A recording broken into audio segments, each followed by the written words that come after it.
एक महिला भक्त वृंदावन से बिहारी जी लेकर अपने घर आई और तभी बाहर से गोलू घर के अंदर आया और माँ से पूछता है कि माँ, यह कौन है? तो मैया ने बोला, ये भगवान है और ये ही हमारे मालिक हैं। अब तो घर में जब भी कोई नई चीज बनती तो सबसे पहले बिहारी जी को भोग लगता। पहले यह सब चीजें गोलू को सबसे पहले मिलती थीं। इससे गोलू बहुत चिढ़ने लगा और मन ही मन ठाकुर जी को कोसने लगा। एक दिन गोलू की माँ काम पर जाते समय बोली, गोलू, यमुना जी से मटके में जल भरकर लाना।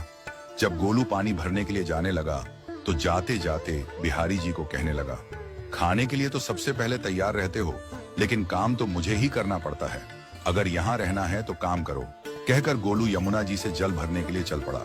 गोलू जब यमुना जी में जल भरने लगा तो उसने देखा कि यमुना जी के अंदर बिहारी जी विराजमान है और कह रहे हैं, ला गोलू, घड़ा हम भर देते हैं। गोलू उनको देखकर हैरान हो गया और बोला, नहीं नहीं, मैं अपने आप भर लूंगा। लेकिन ठाकुर जी ने उसके हाथ से घड़ा ले लिया और भरकर घर ले आए। गोलू घर आकर डर रहा था कि अगर माँ को पता लगा कि मैंने ठाकुर जी से काम करवाया है तो आज मेरी पक्की पिटाई होगी।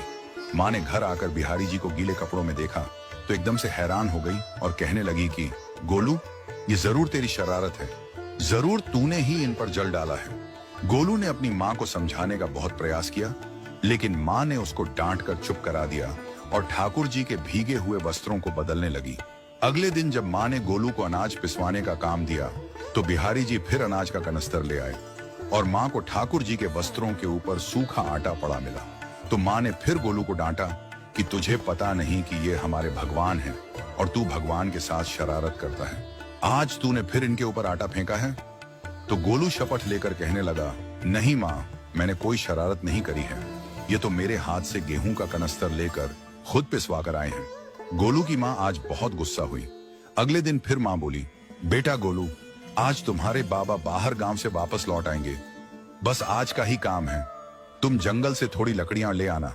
गोलू फिर डर गया, कहीं ठाकुर जी फिर मेरे पीछे ना आ जाएं।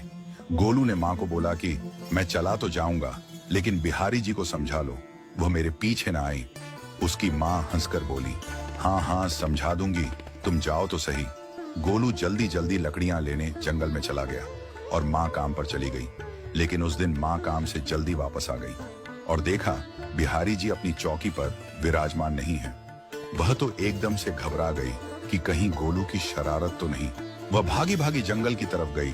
तभी उसने देखा कि गोलू के साथ एक इंसान लकड़ियों को लेकर घर आ रहा है। गोलू की माँ यह देखकर हैरान हो गई कि यह तो बिहारी जी हैं। ये क्या हमारे भगवान हमारा काम कर रहे हैं? इसका अर्थ गोलू ठीक कह रहा था। वह जल्दी जल्दी भागकर ठाकुर जी के पास गई और लकड़ियां उनके हाथ से लेते हुए उनके चरणों में गिरकर रोती हुई बोली, हे बिहारी जी, ये आप क्या कर रहे हो? मुंह गरीब का काम क्यों कर रहे हो? ठाकुर जी मुस्कुराते हुए बोले, हमें तो तेरे बेटे पर बहुत प्यार आता है। सब लोग हमें भगवान समझते हैं, लेकिन एक तेरा बेटा ही था जो हमको अपना मानता था। अपना मानकर वो हमें डांट भी देता था, हमारे साथ गुस्सा भी करता था, और जो हमें एक बार अपना मान लेता है तो हम उसके मान के लिए उसके ही हो जाते हैं।